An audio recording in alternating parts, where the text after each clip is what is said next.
Om Shri Ganeshaya Namaha. Om Shri Saraswatyai Namaha. Om Shri Gurubhyo Namaha.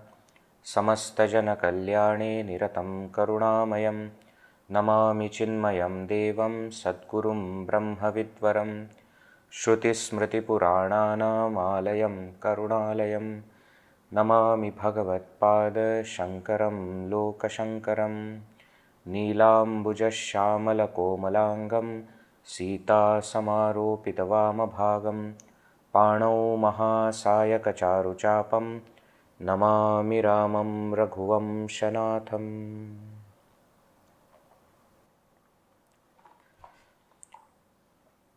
Hari Om everyone. In this text Isha Stuti, initially we have seen why we should believe in God and how we can prove existence of that Lord, or how we can strengthen belief in that Lord. So several, we can't say arguments, but several kinds of logic were given on this topic by Pujya Guruji, who is the author of this text. We saw that Guruji started by saying that why there are so many doubts and confusions about this Lord, because he is beyond all imaginations, beyond all thinking. And therefore what happens is, since our mind, our intellect cannot reach, since our senses cannot perceive, we have this notion that something which is beyond this doesn't exist. And that is one reason why God is considered to be not there. One reason, it is beyond imagination. That's the nature of the Lord. You cannot change that, right? Second logic we saw, having said that it is beyond all imaginations, etc., but His glory is so clearly evident in and through everything. For our perception, for our inference, for our intellectualization, for everything, His glory is so evident, and therefore we should not doubt the existence of the Lord. Just because I can't see it, just because I can't imagine it, just because I cannot think about it, doesn't mean that it doesn't exist. Because all these things may be limitations of my vision, my mind and my intellect. So beyond all these things, God exists. Second logic. Then third logic, he gave very, very simple example. He said even in the world when something needs to be done, there is a doer who is required, right? So for anything, various examples were given, I hope you remember, for song and for instrument playing, for dance, for drama, for building a house. Any action which is there, it is always associated with what? With the doer who is performing that action. Now if this is true, if this is what we see in the world, even for the entire world, we have to say that if the world is going on, there has to be some doer. If world is there at the moment, somebody must have created it. So through this, we understood in yesterday's session that Ishvara, Lord, is the creator, is the cause of the entire world. I hope you remember this. Before that, we also understood the concept of Ishvara as Saguna Nirakara Ishvara. Is associated with qualities such as creation, sustenance, maintenance, love, compassion, etc., but doesn't have any form. And therefore, the same Ishvara comes in very many forms which we worship as Ishvara alone. This concept also we had seen. Now in this verse, it was clear that that Lord, that entity is the cause of the world. We had seen 3 laws of causation and we had deduced, we had come to the conclusion that something of the world cannot be the cause of the world. So there has to be something other than world which has created the world. Now other than world, there are only 2 things, Brahman and Maya. Though I am saying 2 things, Maya is not actually there. So there is actually only Brahman alone is there. But that Brahman alone without Maya cannot create. Because other than Brahman, nothing exists. Maya without Brahman also cannot create, because Maya is inert and dependent on Brahman. Therefore, we say Brahman plus Maya together they create. And this Brahman plus Maya is what we call as Ishvara. So that Ishvara, that Lord, is the creator, is the Karana of the world. Then we went on to see some more logics, where next logic that Guruji gives is what? As a human being, we are so limited, but still we think that we know everything, we are great, and without us work cannot happen. Then how can we think that the whole world could come without the God? Isn't it our, we can say, arrogance, where we think that without me nothing can work, but without God world can be there? This is foolishness. So, remember we had seen in the last session, if a wave starts to say that there is no ocean, it will be funny. Why? Because the wave comes from ocean, exists in ocean, goes back into ocean. Actually, it is ocean only. It's water only. So, that wave thinking that there is no ocean, or I am greater than ocean, I alone am there, is foolishness. So, as individuals, we should not have all those thoughts. That is next logic which was given. And then the final logic Guruji gave, where he said the best logic that can be given. I agree that there is a dispute about the existence of the Lord, etc., His nature, etc.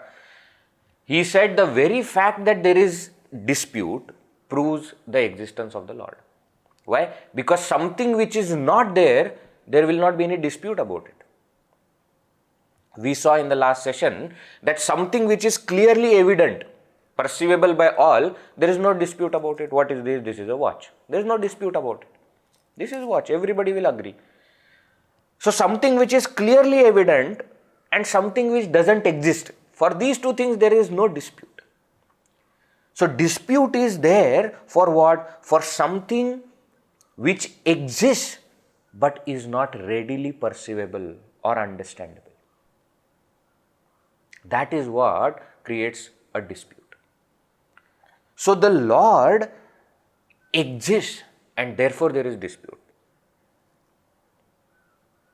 And is beyond logic. Earlier also we had seen, is beyond our perception, beyond our intellectualization, beyond our imagination, and therefore there is a dispute. But that dispute itself proves that God exists. So up to here, up to verse number 5, we had seen the logic to explain to us, to prove to us that God exists and to strengthen our belief in Him. Now the next point is what? What is the nature of this Lord? You said that He is the creator, He is the cause of the entire world. But generally when we speak of doer, creator, etc., the kinds of creators that we see in the world, God doesn't look like that. Why? Because suppose you say that there is a building which is built, house is built. Who has built it? You can show in flesh this person. Who has sung this song? This person. Who has sung this? Who has played this instrument? This person. So a doer has got sharira, has got body, is a shariri. So doer of all the things in the world, we can show because there is a body. But the Lord doesn't have a body. We said saguna nirakara, there is no form. And because there is no form, it's difficult to understand. For a human being who is a doer of something, we can easily show, okay, this is the person. But for the Lord, because He is a shariri, it's difficult to understand.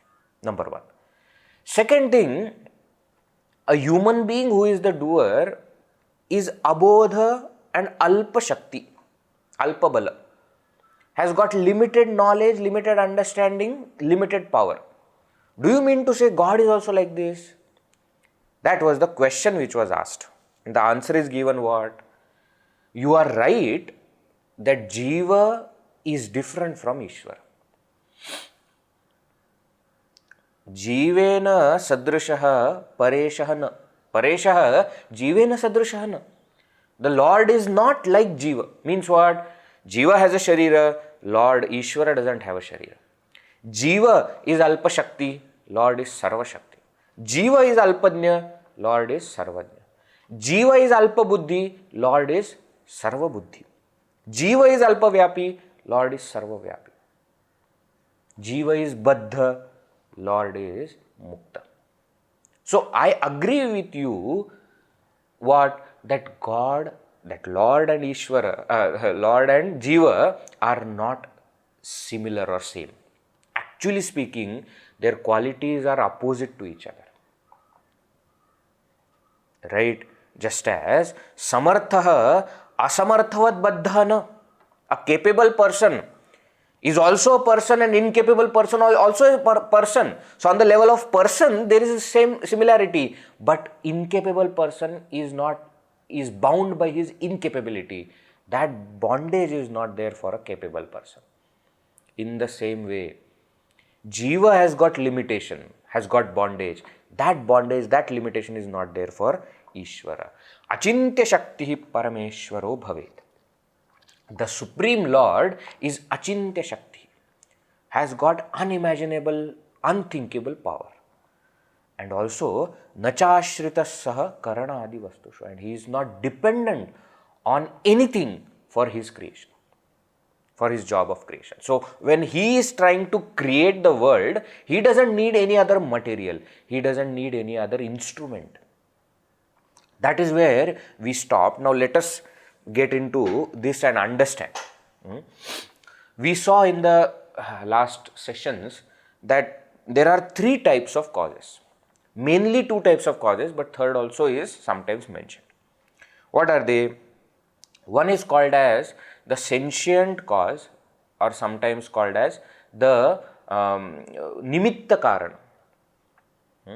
Nimitta Karana. Then second is called as Upadana Karana.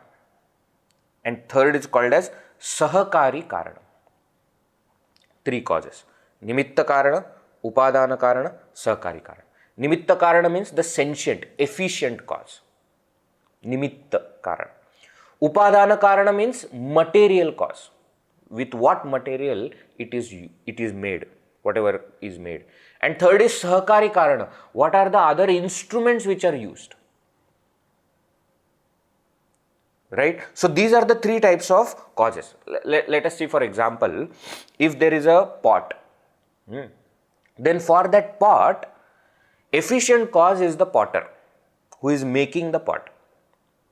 Material cause is the clay with which the pot is made. And Sahakari Karana are all the instruments that the potter is using to convert clay into pot. So there is wheel, there is a stick by which he rotates the wheel, and you must have seen water is there. All these things are Sahakari Karana. Okay. Mainly two causes, Nimitta and Upadana. Okay. Sahakari also is included, but mainly Nimitta Karana and Upadana Karana. Now this is true for everything. Right. The table is made. Then the table is made by carpenter. So carpenter is the Nimitta Karana, efficient cause. The table is made up of wood. So wood is what? Material cause, Upadana Karana. Okay, and whatever instruments he has used for that all will become Sahakari Karana, instrumental cause. Now, for the world, careful, for the world, the cause has to be efficient and material, correct? So there has to be an efficient cause to create the world and material cause by which the world is created. And Sahakari Karana if required, we will see. Right? This has to be there. Now, let us understand this. We said that efficient cause has to be sentient entity.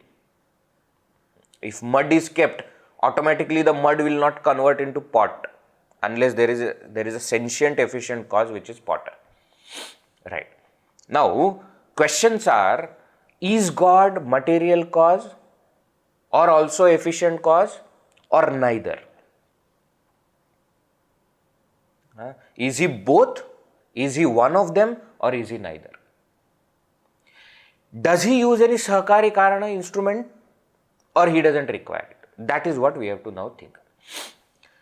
Earlier also we said that world is created from something other than world. Other than world there exist two things, Brahman and Maya. Brahman is sentient entity, consciousness entity, and Maya is inert entity. So, for the world, number one, the efficient cause, nimitta karana, is Brahman. Carefully note. It is the sentience because of which the world is created. See, that doesn't mean Brahman has become doer, okay? Please. I'll come back to this point little later, but please note that he is the efficient cause, doesn't mean he has done actually anything. And second, he is Maya, the second entity is what? The second entity is the material cause.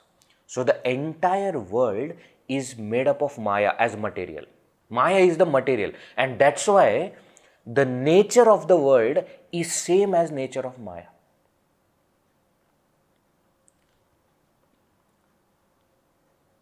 Take a minute to think about this. Pot is made up of mud. The quality and property of the mud is there in the quality and property of the pot. Intelligence of the potter added to it, correct, agreed. But the quality of the pot will depend on the quality of mud.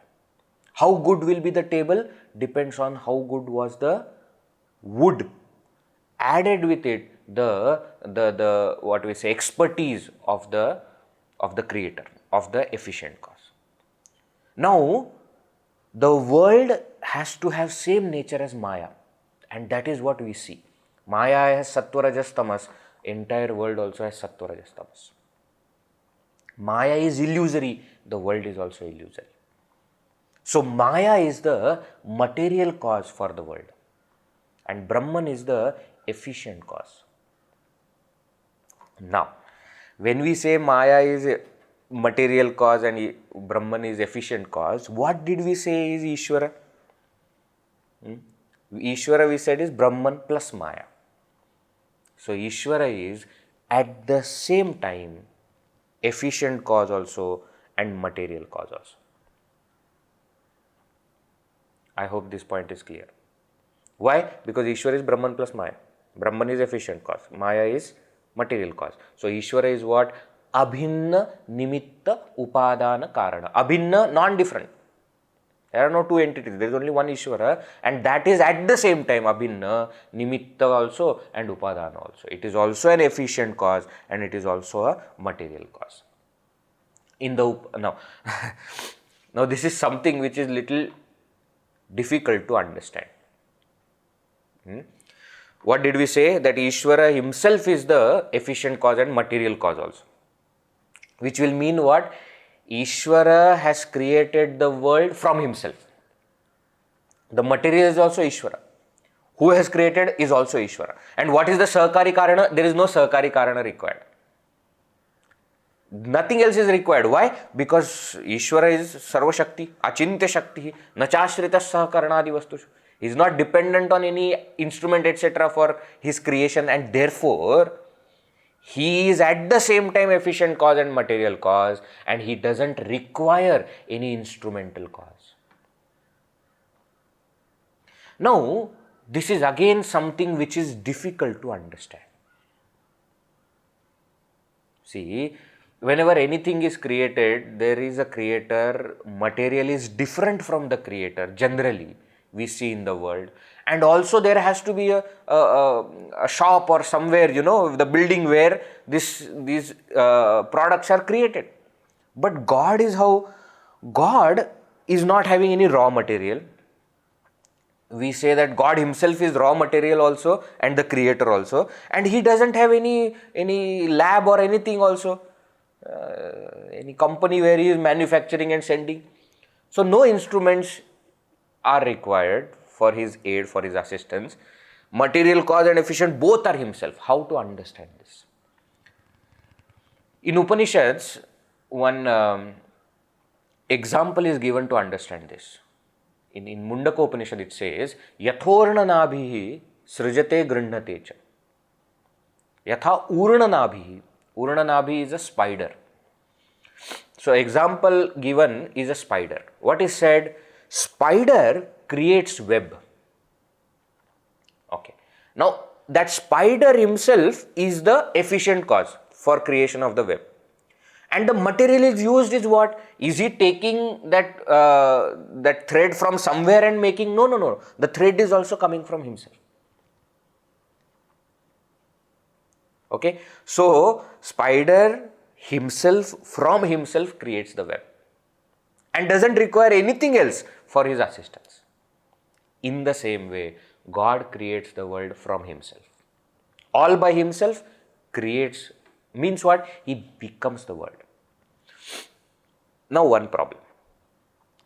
What? Actually two problems. In the example, there is a limitation that when the spider creates the web, spider undergoes some kind of modification, some kind of change. Does God also undergo any kind of change while creating the world? Question number one. So when God is creating world from himself, is he changing? See, example is milk becomes curd. Now, milk has modified to become curd, isn't it? So if you say God has modified to become the world, then number one, he will be modifying. Number two, he will not exist. Once the milk has become curd, is milk there? No. Milk as milk is not there. Milk as curd only is there. So if God has become the world, then God is not there. Why? He has become the world. These two problems will be there. So to resolve this, our Vedanta explains to us that no, Lord does not undergo any kind of modification while creation. No modification happens. And also, when it is said that he becomes the world, but he also remains himself and becomes the world. That is the point which is explained in the next verse. Let us read the verse and then let us see some more points related to it. Verse number 8. Swasyaiva shaktya bhutveha karanam dravyam tatha nama rupam cha vishvam karta cha dhata cha samhara karta स्थितस्वतस्वेन रूपेण शुद्धः स्वस्यैव शक्त्या भूत्वेह करणं द्रव्यं तथा नाम रूपं च विश्वं कर्ता च धाता च संहारकर्ता स्थितस्वतस्वेन रूपेण शुद्धः. See what the verse is saying. Swasya eva shaktya, by his own power. This word is very important here. His own power means what? Which is integral part of God. Maya is not something different from God. Ishvara is Brahman plus Maya. So Maya is very much integral part of this Ishvara. Swasya eva shaktya iha. Here in this world,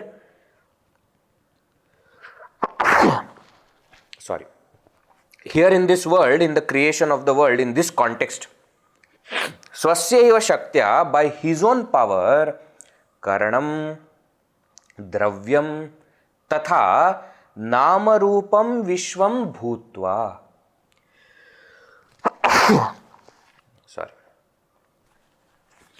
Bhutva, himself becoming. What has he become? Karanam. Karanam means instrument. Dravyam. Dravyam means material. And also, Nama Rupam Vishwam, the world which is full of names and forms. So the Lord himself, by his own power, has become the instrument, has become the material, and has also become the effect, the world. By his own power, he has become everything. By his own power, he has become everything. And therefore, what is he now?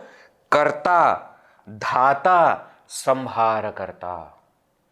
For the world, he is the karta, creator, dhata, sustainer, maintainer, and samhara karta, destroyer. See, very, very important point. What is the nature of the Lord? That is what we are discussing. So one of the main important quality, one of the main things that we have to discuss is God is Jagatah Sthiti Sarga Sthiti Laya Karanam.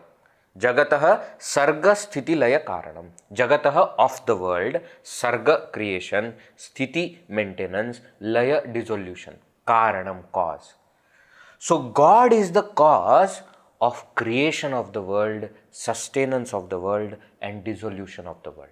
So He is the creator, sustainer, and dissolver. Sometimes it is also beautifully said God, G-O-D.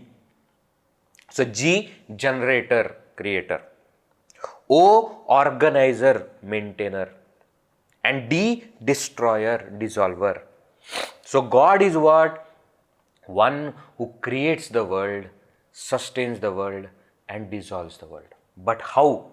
How does He do that? By His own power, He becomes the instrument, He becomes the material, and He also becomes the world. That is how He creates, sustains, and dissolves.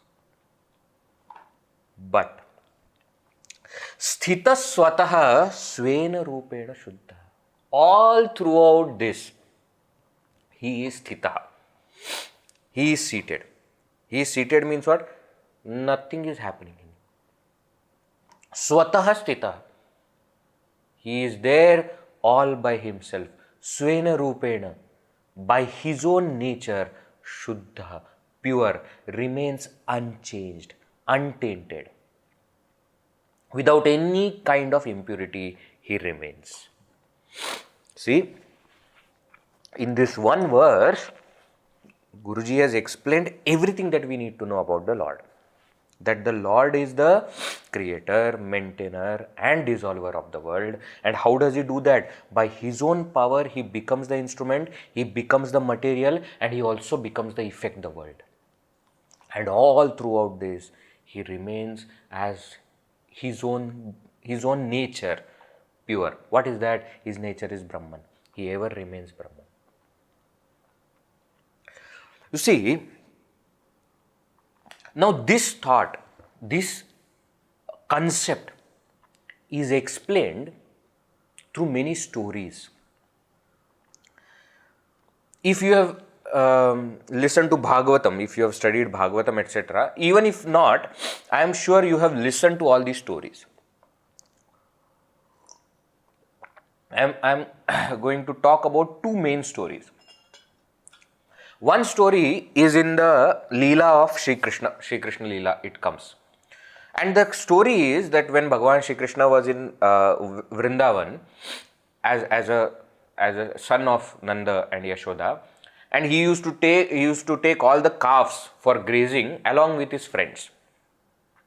So one day what happened, when they were there and they were enjoying on the seashore, on the Yamuna Tira, etc., they were enjoying, at that time Brahmaji thought that, who is this Krishna? Why there is so much? I am the creator. How can people forget me? So it is said what he did was, he just took all the gopas, all Shri Krishna's friends and calves and everything and kept them in one cave, put them to sleep. And Bhagavata says very beautifully that within a second, Brahmaji's second, he just looked at the earth. So Brahmaji's 1 second is several months for earth. And he said when he looked at Vrindavan, he saw that all the gopas, all the calves, everything is already in Vrindavan. Now he got confused that he looks at the cave, gopas and calves are sleeping. He looks down, everybody is there. He went closer to see what is happening. And what he saw completely stunned him. He saw that Krishna himself had become everything. All the gopas was Krishna only. Bhagavata explains so beautifully that not just the gopas, but the clothes that gopas were wearing, that was also Krishna. The stick which they used to keep to graze the calves, etc., that stick was also Krishna.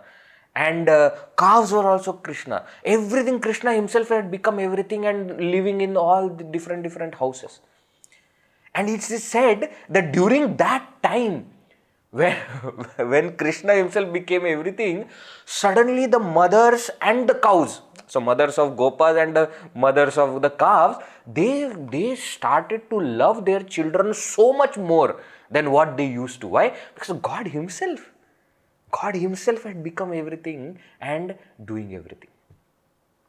Brahmaji, when he saw all these things, he just understood his mistake, went and fell at the feet of Bhagavan Krishna. Now, again, understand the concept here. Sri Krishna is explained as Ishvara here, and therefore he is higher than Brahmaji. Let us not get confused.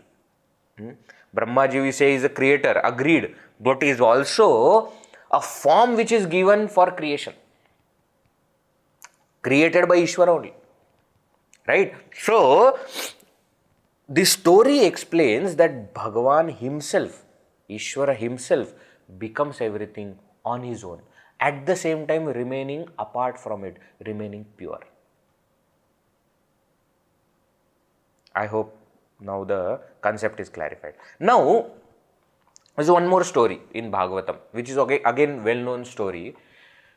The story of Amrita Manthana. The Devatas and Asuras churned the milky ocean to get Amrita, to get nectar.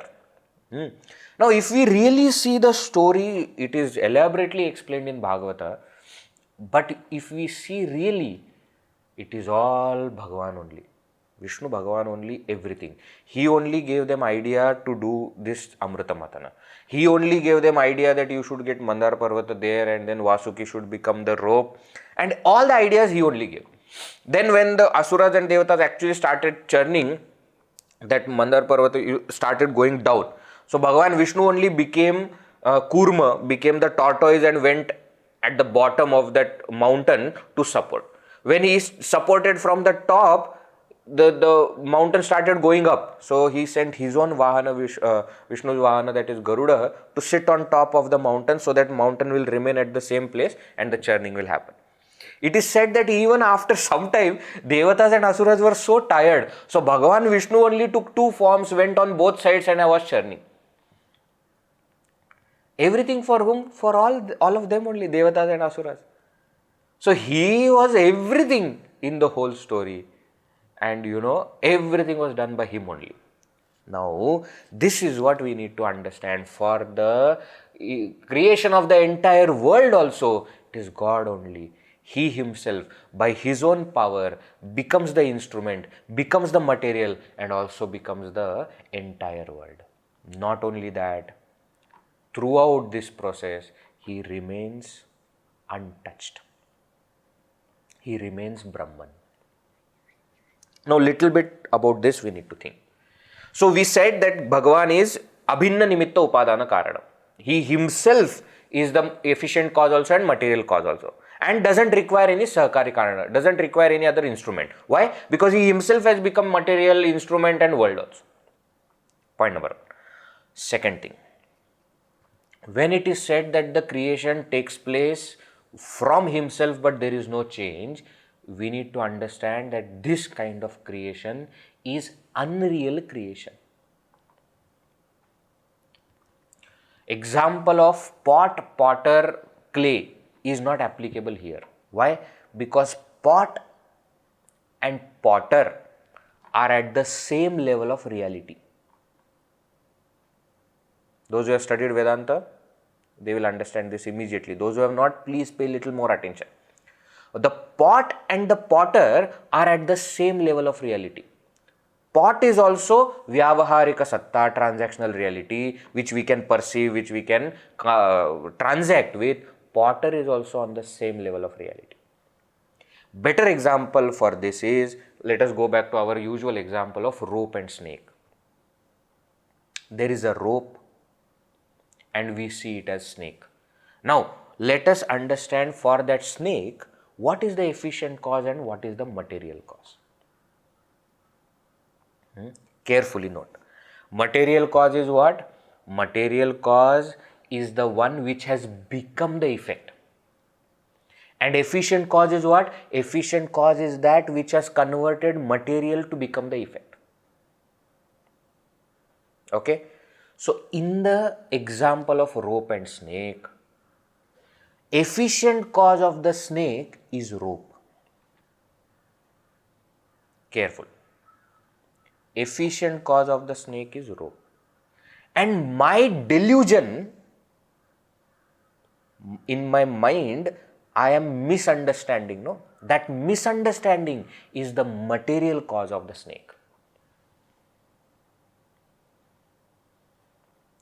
Efficient cause is the rope, the substratum, and my delusion is the material cause. Now, this is an example, okay?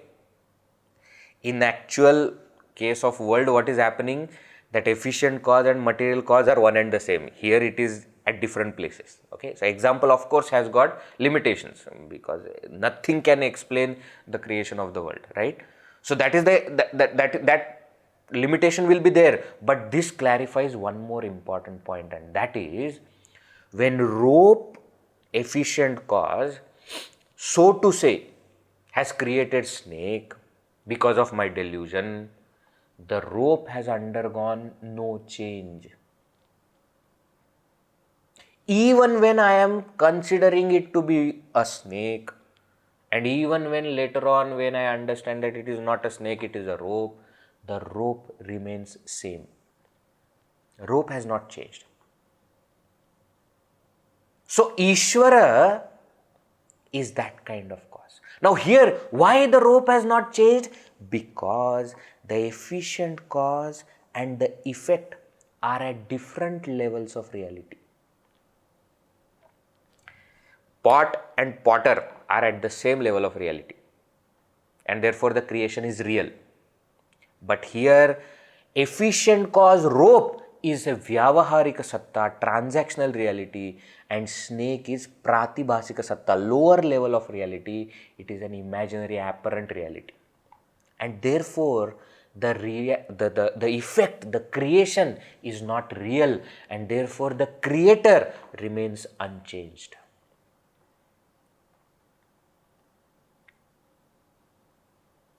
Is this clear? So about the Lord, we have seen number one, he is the abhinna nimitta upadana karana. Now I am going to use Sanskrit terms, I am sure you are getting it. At the same time, he is both efficient and material cause. Number two, he doesn't require sahakari karana. He doesn't need any instrumental cause. Number three is swatantra, independent. That is what it means by saying that he doesn't require anything. Means what? He himself becomes everything. And becomes everything means not really. He himself appears to have become everything. Now that is where the Advaita Vedantic touch comes. Has God created the world? We say as though yes. Eva. As though he has created the world. Is Lord sustaining the world? As though yes. Is he going to destroy the world? Yes, as though yes. Why as though? Because the creation is not real. Not as real as God. Why? Because creation is at vyavaharika level, God is paramarthika level. Absolute reality. So as long as you are seeing the snake, rope is its substratum. But the moment you stop seeing snake, rope cannot be even called as substratum. Substratum of what? Of snake, but the snake is not there. So as long as you see the world, God is the cause of the world. But the moment we understand that the world is not there, the world is not real, God can no more be called as creator. God is just Brahman. Just the substratum. You cannot even call it as substratum, just the reality. One truth. And that one truth reality has not changed its nature even when there is so-called creation.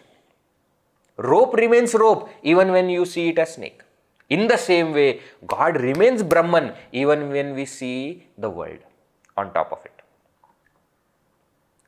Is this clear? Now, so Bhagavan is Abhinna Nimitta Upada, Ishvara is Abhinna Nimitta Upadana Karana, doesn't require any Sahakari Karana, is Swatantra. Sometimes you will also hear in Shastra Charcha that he is Vivarta Karana.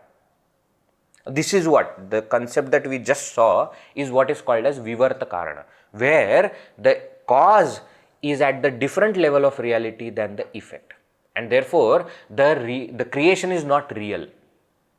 That is why sometimes we will also hear the term Vivarta. Sometimes they will say Brahman is a Vivarta Karana. He has not actually become Ishvara, or he has not actually created anything. That's also fine. There's the same point that we need to understand. But he is, as long as you are seeing the world, God is the cause of creation, sustenance and dissolution of the world. Now again, all this is also coming from Vedas only. We see that Brahmaji, one form is given as a creator, Brahma. For maintainer, one more form is given Vishnu, and for dissolver, one more form is given as Shiva. Right? And we see that Ishvara, we speak of Ishvara only in Vedas, who has created, who is maintaining, and who will dissolve or destroy the world. And we see there are so many Shrutis, so many mantras, even in Bhagavad Gita, etc., which testifies all these things. Jagataha sargasthiti laya karanam Ishvara. So that Ishvara in Upanishad, it will be mentioned that everything has come from that Ishvara alone. Etasmat jayate pranaha manas sarvendriyani cha kham vayur jyotirapah prithvi vishwasya dharini. Mundakopanishad. It explains that also.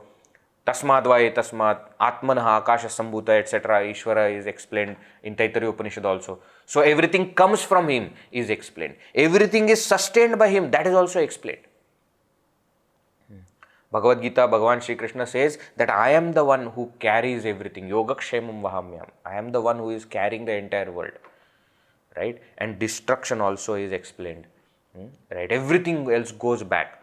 Yato va imani bhutani jayante yena jatani jivanti yat prayanti abhisamvishanti iti tad vijidnyasasva tad brahma iti. So Taittiriya Upanishad also says that from which everything has come, that in which everything is remaining, sustaining, and that into which everything will go back. Understand that to be Brahman, understand that to be Ishvara. Right? Now this, when it is said that Bhagavan, Ishvara himself is the cause of creation, sustenance and dissolution, some more facets, qualities of the Lord come to our forefront. For creation, he has done penance, that's what will be shown. That Brahmaji also, when he wanted to create, he didn't know how to create. Then suddenly he heard two letters, tap, tapa, tapa, tapa. Tapa means do penance. Through penance he understood. So knowledge also became a quality of that Ishvara. For sustenance, compassion is required and patience is required. That again are the qualities of Ishvara. And for destruction, detachment is required, power is required. So all these are qualities of Ishvara. So when we are meditating on this Ishvara, these qualities will come to us.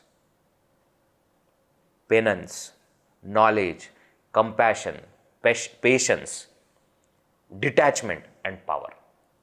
So meditate on Ishvara in this way and all these things will come to us.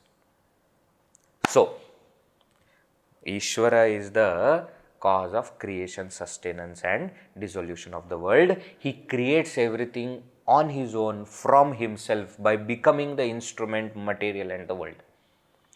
Now the question is, Vedji, you earlier gave example of pot which is made up of clay by the potter to explain to us Nimitta Karana, Upadana Karana, Sahakari Karana, etc. Then you change the example to rope and snake, where rope is the efficient cause and delusion is the material cause and the snake is created. To explain to us that rope has undergone no change even when there is a creation of snake, so-called creation of snake. But that example also had limitation, isn't it? So is there any example where God creates everything but remains without anything?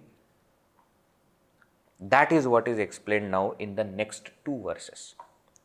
First, Guruji takes up a topic that some people may doubt. How can God himself create everything? So the power of the Lord is what is spoken of in verse number 9, and then how can he remain unaffected and create everything? That is explained in verse number 10 with the example of dream. Brilliant example, most perfect example. Let us see one by one. First we will see verse number 9. Let us see what Pujya Guruji says. Together, verse number 9. Idam katham shakyamiti ha prachyate achintya shakter hi parameshwarasya vaidnyanikanam api yantra siddhayah kim tarhya shakyam hi prabho sarva shakte. Idam katham shakyamiti ha prachyate achintya shakter hi parameshwarasya vaidnyanikanam api yantra siddhayah kim tarhya shakyam hi prabho sarva shakte. What is he saying? Idam katham shakyam. How is this possible? Iti iha prichyate. If you were to ask me this question, how is this possible? How can God himself create everything? By his own, on his own, without using anything? How? The answer is what? Parameshwarasya achintya shakti. It is because the power of the Lord is unimaginable. With that unimaginable, unthinkable, unparalleled power of the Lord, what is there which is impossible for him? You take example of the world. He says, Vaidnyanikanam api yantra siddhaya. Vaidnyanikas, the scientists, etc., yantra siddhaya, they have so many inventions, so many siddhis, achievements, etc., which we see for a scientist, for a human being who has got little power. Then, for the Lord who has got unparalleled power, uncomparable power, kim tarhi ashakyam. What is there which is impossible for that Lord? Prabhoho sarva shaktehe, for the Lord who is all powerful. We said no, Lord is sarvajna, sarva shakti, sarva vyapi, swatantra. For such a Lord, what is not possible? Everything is possible for him. Children, no, in Balvihar, in Chinmay Mission's Balvihar, they sing one very beautiful song, which I always like and which I quote in many talks. It's a bhajan in English, which is taught to children, and they sing very nicely. That the line is, my God is so great, so strong and so mighty, there is nothing my God cannot do. Very catchy song is there. My God is so great, so strong and so mighty, there is nothing my God cannot do. See, this is what children are also understanding, that my God is so great, so strong, so mighty, that there is nothing that he cannot do. If we with our limited things have created so many wonderful things in the world, see where the world has gone today. So much of progress has happened, so many inventions, so many new things. If with our limited power we can create all these things, what to tell about that God who has unlimited power? Right? In this, we also need to understand one thing. You see, we make impossible things possible by our creativity, our power and our perseverance, our resilience. Isn't it? Because of that, we can make impossible also possible. But God is actually all powerful, and therefore there is nothing which is impossible for that Lord. Also, one important point is, whatever we create is based on the creation of the Lord. There is nothing that we can create without the help of the Lord. See, we may in our vanity say that I can do anything. Human beings can do anything. But we need to understand, based on God's creation only we create anything. Okay, human being has created laptop, agreed. Computer, agreed. Aeroplane, agreed. But all that creation is based on God's creation of 5 elements, isn't it? Without those basic raw material, can anything be created? So we should not be under this false ego that we can do anything. We can do anything only with the grace of the Lord. Only by His support, His power, we can do anything. On our own, we are not capable of this. We need to have this kind of faith in God. 2 points are very important in this. Number 1, our faith in the Lord should be so strong that no problem should appear as a problem for us. Guruji says one very nice quote. He says, don't tell God how big your problem is. Tell the problem how big your God is. Don't keep on complaining to God, this is there, that is there, I don't have money and I want to do this. Don't tell God your problems. Tell the problems how strong your God is who is with you. How can you be scared? And also, second point, we need to remember that whatever we are achieving, whatever we are doing is only by the strength of God that is flowing through me. I love one story from Ramayana. Today is a story day. In Ramayana, when Bhagavan Sri Rama along with all the monkeys crossed the ocean with the Setu and reached there, Sri Rama sent Angada as a messenger to Ravana. We know the story. Angada is Vali's son, a young 18-year-old boy among all these senior people was sent as a messenger to Ravana. Why? Well, last chance should be given to Ravana, because according to the law, before the war, all possible things should be done to avoid the war. So as a final thing, Sri Rama sent Angada to Ravana, saying that even now you tell Ravana, even now if he gives Sita ji back, Sri Rama will not fight, will take Sita ji and go. So Angada went there. A very, very interesting story. When Angada was walking towards Ravana's palace, only all the people were already running away. Small boy. Why? Because all monkeys look similar, no? So they said, last time one monkey came and he destroyed our Lanka, he burnt our entire Lanka. Now another monkey is coming, we don't know what is going to happen. They were all already scared. He went into the palace, he stood in front of Ravana and gave the message loud and clear. Even now, you give back Sita ji, you stop your, this kind of hut that you want to marry Sita ji, you give up Sita ji back to Sri Rama. Sri Rama will forgive you and will go back. Ravana started laughing. If one monkey has come as a messenger of a human being, to what? To scare me. I am Ravana. Indra is scared of me.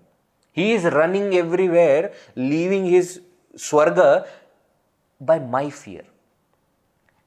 And a human being sending a monkey, and you think I will get scared? Angada became serious and he said, do you know who I am? I am son of Vali. You remember Vali? there is a backstory to it also. It is said that Ravana was dead scared of Vali.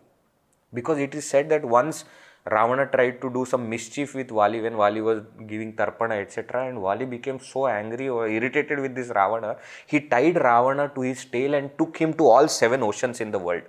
He flew and then he used to dip this Ravana into the ocean and then he used to pull him back and then go to the next.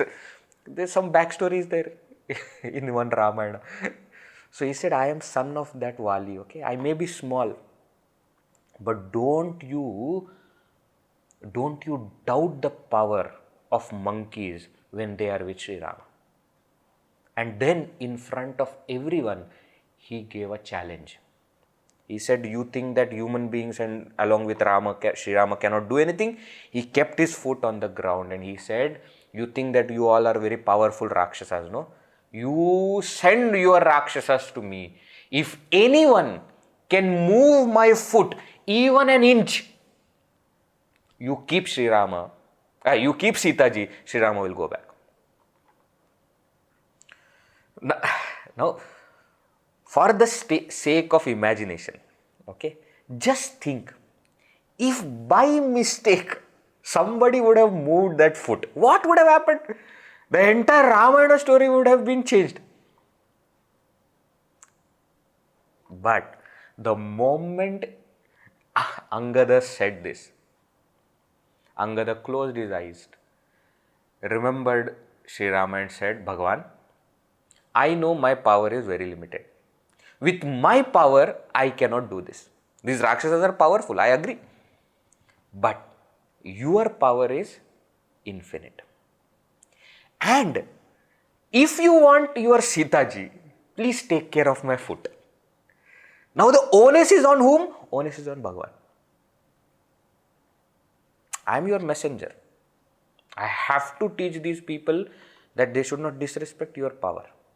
They should not consider you just a human being.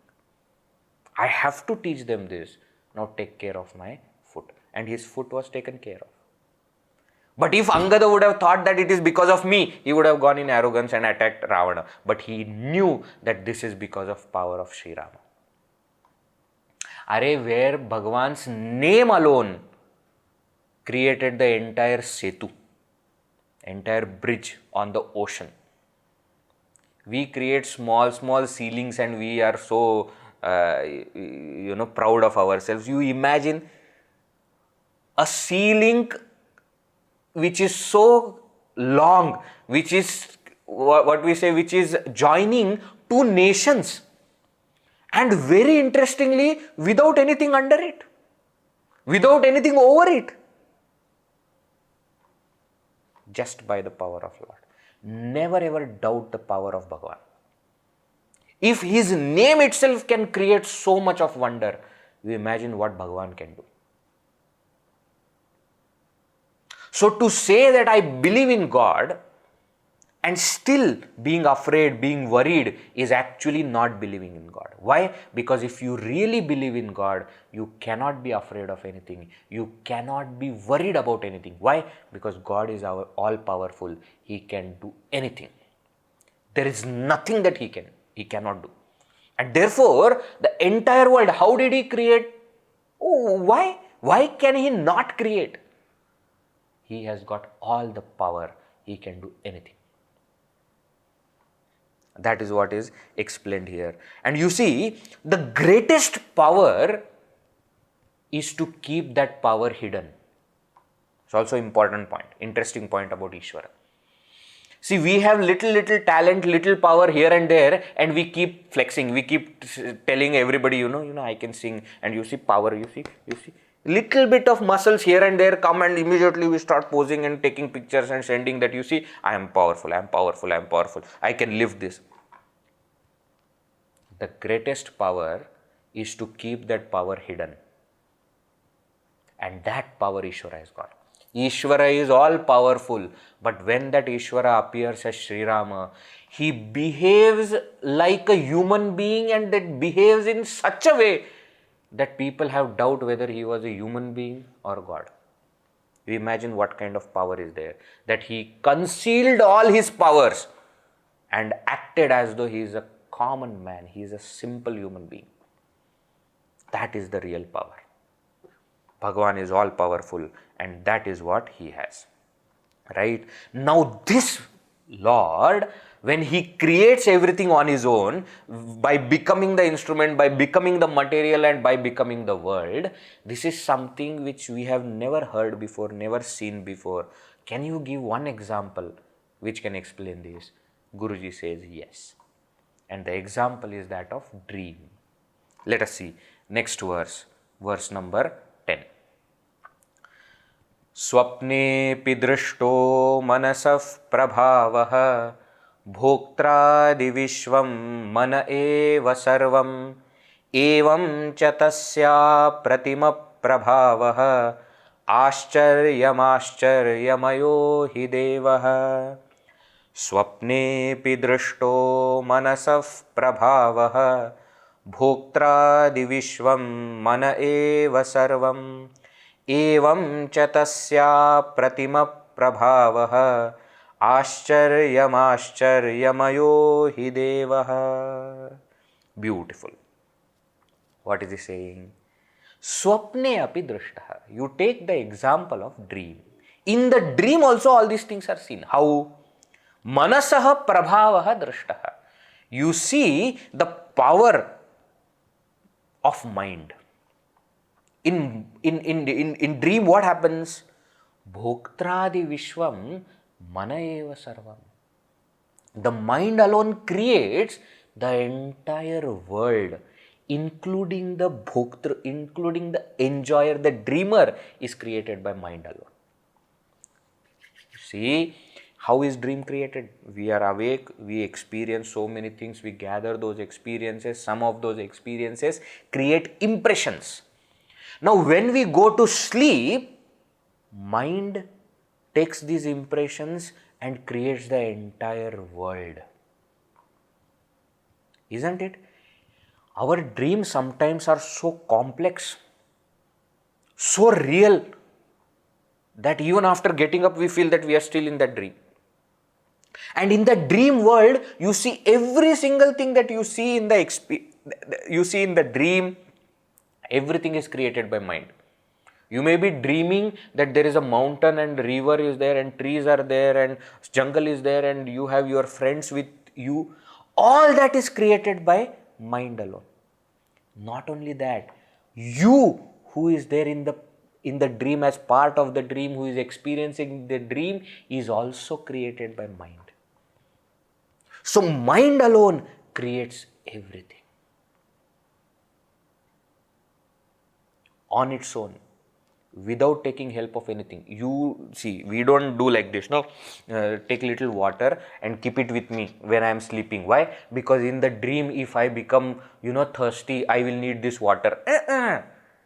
In the dream, when you are thirsty, the dream water will be created by your own mind. You don't need to carry anything from the waking world. You cannot also, but you don't need also.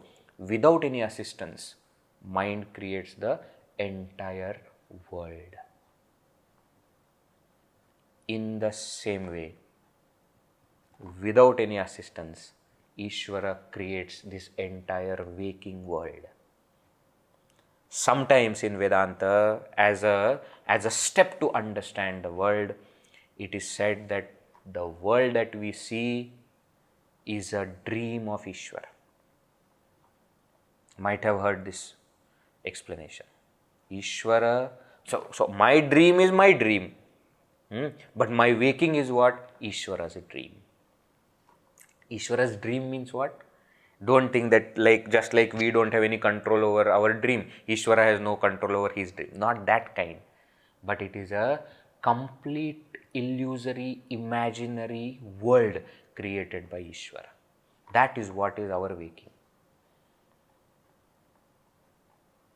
Okay.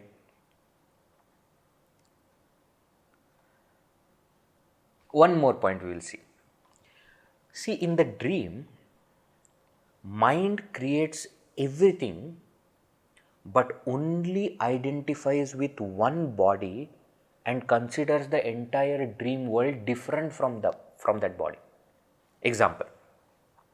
When I am seeing in my dream, when I am experiencing the mountains, the dream mountains and the dream river and the dream path and the dream jungle and dream friends, actually all that I am experiencing is me alone, but I don't experience it as me. Why that happens? Because after creating everything, including the dreamer, my mind identifies with the dreamer and experiences the world.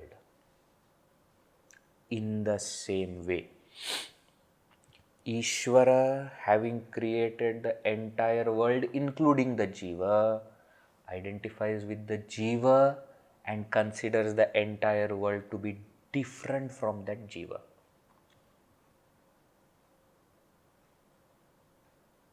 As long as Jiva considers oneself to be different from the world, different from the Ishvara, we will remain in this dream called samsara. In Vedanta, there are these three topics which are very important: Jiva, Jagat and Ishvara. Advaita Vedanta says they three are not three, they are one, and that is Brahman. An illusory world is created, right? And having created it, including the dreamer who is dreaming, everything is created by that Ishvara. And having created it, has identified with one body, one upadhi, one jiva, and therefore that jiva considers the world to be different from him, Ishvara to be different from him. In ignorance, this is what has happened. When we wake up from our dream, we realize that the entire dream world was not real. In the same way, when we will wake up from this ajnana nidra, from this sleep of ignorance, we will realize that even this world was not real. Is this point clear? That is why dream is one of the most perfect examples in Vedanta. Okay? Is this okay? Sufficient for this session. Now 3 more verses are there which we will be seeing in the next session, but we stop for now. We can take the questions. This verse is not completed. I have just explained the first line. Okay, second line we will see in the next session. Yes. Thank you. Thank you, Ved.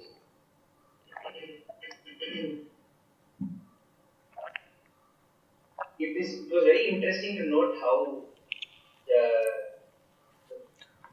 every session it beautifully progresses. To give a complete picture how the composition has been made to slowly and gradually build up on the whole concept. It's very, very interesting to note. Yes, yes. And thank you today with the stories. It was very relatable. From Bhagavatam, from Ramayana. So the first question from our speaker was addressed yesterday. I will repeat it anyway. Please guide more on that. Everything happens by God, and our thoughts are also responsible for all that we face in life. Both are same. Please explain. So, generally we said in the last session also that everything that is happening with me is result of my own actions, and everything that will happen is result of my own present actions and past actions together. Now the question actually is, we often hear this sentence that everything happens by God, because of God. Now, does it happen because of God or does it happen because of my actions? So, it happens because of my action by the grace of God. God is also karma phaladata. Ishvara, another quality, another facet is he is karma phaladata. He is the giver of results of our actions. Right? So it has happened because of our actions only, but also there is a grace of God which is involved with it. A simple example that we always give is, suppose you throw a ball in the air and you forget that you have thrown ball in the air. So after some time the ball comes and hits your head. Now who is responsible for that? You only. Your own past action of throwing the ball up has resulted in this situation. But please remember that in that process, gravitational law is important. The ball has gone up and come down. Why? Because God has put that law. In the same way, We are doing karma, we are getting karma phala. We are doing actions, we are getting result of action. But we are getting it because of the law that is put by God. And therefore, when it is said that everything happens according to God's wish, that is also right only.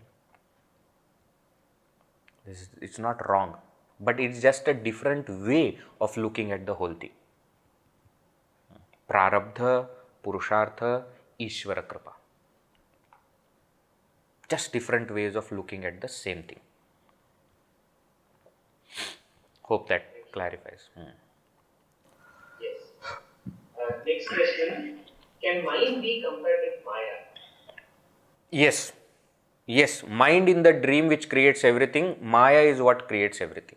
But remember that mind without the sentient entity of Brahman, of Atman, cannot create the dream. In the same way, Maya without Brahman cannot create the world.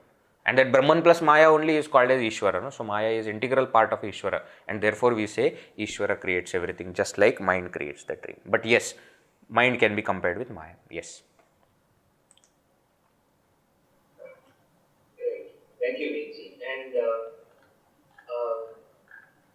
one question was also how, now today we dealt with how the cause for the material world, that is Ishvara itself, becomes the effect. Now, what has happened today is there is a very strong distinction between a spiritual life and a material life, and looking at things separately. That for material life I do this, and for spiritual life it's different. But I feel somewhere the whole idea or concepts, whatever we have discussed today, is telling us otherwise. That there is no actually distinction, but all of it is actually spiritual. Is this understanding right? Yeah, this understanding is right. And if we actually see in our Indian culture, we never separated secular knowledge and spiritual knowledge. We never separated it. That's why we don't have that concept only. When the Western concept in education etc. appeared, that this is spiritual and this is non-spiritual, we didn't worldly, we didn't understand that concept, because we have never separated anything. Everything for us is spiritual, because finally it is me who is understanding and experiencing everything. No? So everything is very much spiritual. See, we may nowadays we are slowly coming to this. We teach mathematics to somebody, physics to somebody, psychology to somebody, but finally when we are taking interviews of people to give job, what we see is not just their knowledge, but also what kind of people they are, isn't it? And therefore there is not just technical interview, but there is personal interview also. Why? Because we understand that the knowledge itself, the worldly knowledge itself, without the spiritual touch to it, without how the person is, has no value. I may have lot of knowledge, but if I am not following it, then it becomes a difficult thing. Thank you.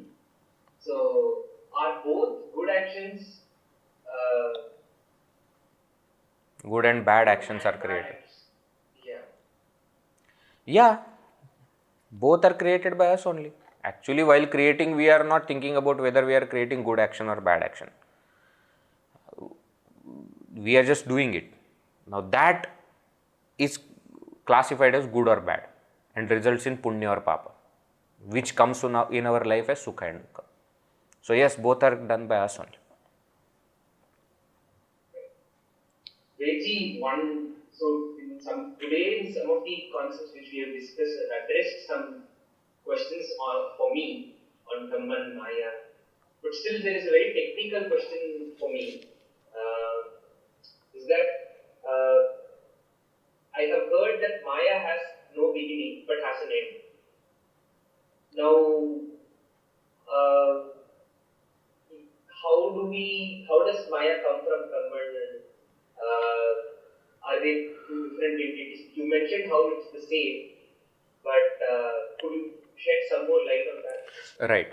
So first thing we need to understand is, when we say beginning, end, etc., these are concepts in time. Maya is what creates time, and therefore Maya is before time, and therefore Maya is said to have no beginning. Actually, in Vedanta, we speak of 6 things which are beginningless. In Panchadashi, there is a verse, Jiva Isho Vishuddhachit Tatha Jiveshayor Bhida Avidya Tachitor Yogaha Shadasmakam Anadaya. In Vedanta, we have 6 things which are Anadi, which are beginningless. What are they? Number 1, Jiva. Jiva is also Anadi. And therefore, all the questions, what was my first thought, what was my first vasana, how did I, all that is those questions do not come in the correct category because it is before time. So, you cannot have first. Jivaha, Ishaha, Lord is also beginningless, Ishvara. Vishuddha Chit, pure consciousness, Brahman is also beginningless. Tatha Jiveshayor Bhida. So too the difference between Jiva and Ishvara, which is created in the mind of Ishvara, created in the mind of Jiva. That difference is also Anadi. So it is not that there was a point of time when Jiva considered himself to be Ishvara and then later on, no. That is also beginning. Avidya, Maya, what you call as Avidya or Maya, the ignorance. Tat Chitor Yogaha, and connection of this Avidya with Vishuddha Chit. Okay? That is sometimes called as time also. Let us not go into too much detail, but these are the 6 things which are beginningless. But among these 6 things, 5 things are before time and therefore beginningless. Only one thing which is Vishuddha Chit, pure consciousness, Brahman, is beyond time. Before time, 5 things. Beyond time, 1 thing. And because that Brahman is beyond time, it is also endless. Whereas all the remaining 5 which have no beginning will end. No beginning means no beginning in time. Why? Because they are before time, will have end. So, there is no time when Maya was created or Maya came about, okay, from Brahman. No, it was there. Also, if we can point out the exact time when Maya was created, Maya will become real. So, the answer is, when was Maya created? The answer is, it was never created. When did the snake appear in rope? It is not there. That's the answer. If you can point out the time when rope became snake, then the snake will become real. All right. Yeah, thank you, Guruji. God is karma phala data means God is separate from us, but Jiva and Ishvara are same as explained in scriptures. Please explain. Why God as karma phala data has to be different from us? He is part of us, or he is us, giving us karma phala. Why should we say that he is different from us? That is not required. So, you see, and when God and Jiva, the Ishvara and Jiva are said to be one, on what level, that we need to understand. Jiva Ishvara Aikya is on the level of their real nature of Brahman. Just now we saw in this session that Jiva and Ishvara are actually having opposite qualities. Jiva is Alpadnya, Alpashakti, Alpavyapi. Ishvara is Sarvadnya, Sarvashakti, Sarvavyapi. So on that level there is no oneness. The oneness is on the level of Brahman, which is both their nature. But as karma phaladata, you have to understand that it is different only. Even though it can be part of us and give karma phala also, that also is not impossible. Thank you. Is Maya made of sattva, rajas, tamas, or the 5 elements? Maya is made up of sattva, rajas, tamas. Maya creates 5 elements.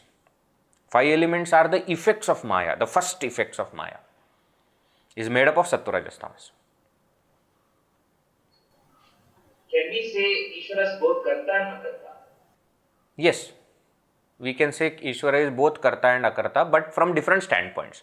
If you give reality to the world, then Ishvara is Karta. If you understand that there is no world, Brahman alone is, then Ishvara is Akarta.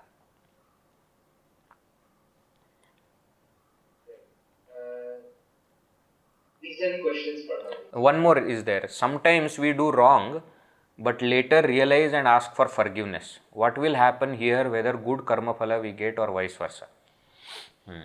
You see, if we do good, we will get result of that good karma. If we do bad, we will get result of that bad karma. After doing something wrong, if we ask for forgiveness, our mind will be purified and it will become stronger to face the result of that bad karma. But bad karma will not go away. Whatever action is created, we have to go through karma phala. We have to go to its results. Right? What we can do is, by asking for forgiveness, by accepting our mistake, we can prepare ourselves for that karma phala. Even when we pray to God, what happens is, God gives us strength to go through our karma phala. He may not change our karma phala. That's why many times people ask these questions, those who are great devotees of the Lord also suffered so much. Now this is wrong thing to say. Why? Because how do you know they suffered? They had physical problems, but how do you know they suffered? Why? Because in their mind, the suffering may not be there. Okay, body is going through problems, but the suffering may not be there because they have got that devotion for the Lord. They may not look at difficult situations as difficult situations. They may be looking at them as prasad of Lord only. So when we say that if he did so much of bhakti for that and then still he had to suffer, that is wrong understanding. Actually, because he had so much of devotion, even through all the difficult situations, he did not suffer. That is the right understanding. So by devoting our life to God, by praying to Him, what we get the strength to face all the difficulties. That is what we get. Okay. Having said that, Ishvara is Swatantra, Kartum Akartum Anyathava Kartum Shaktaha. Okay. And Ishvara is Sarva Shakti also. He can change karma phala, but he may not change karma phala. That's what I am saying. I am not saying Ishvara is incapable of changing karma phala. I am saying he may not change. Sometimes he will just give you strength to go through karma phala. Why? Because he wants you also to grow. See, many times parents can change, but they let the child do the mistakes and learn. Why? Because that is the required process for the growth of that child. Some work is given by school, you know. Obviously, the parents can do it much better, but no, they say you do it. Even if you do it with mistakes, that's fine. Why? Because it is part of your process. So, Ishvara has the capacity to change karma phala, but may not change karma phala. Why? Because those karma phalas are required for Jiva to grow. Ishvara is like our mother. He allows us to grow. Empowers us to face. Doesn't use his power to change, but empowers us to face. That is how Ishvara is. Alright. Let's conclude now and meet again at 4 p.m. Right. Om Purnamadav Purnamidam Purnat Purnamudachyate Purnasya Purnamadaya Purnameva Vashishyate. Om Shanti Shanti Shanti. Harihi Om Shri Gurubhyo Namaha. Harihi Om.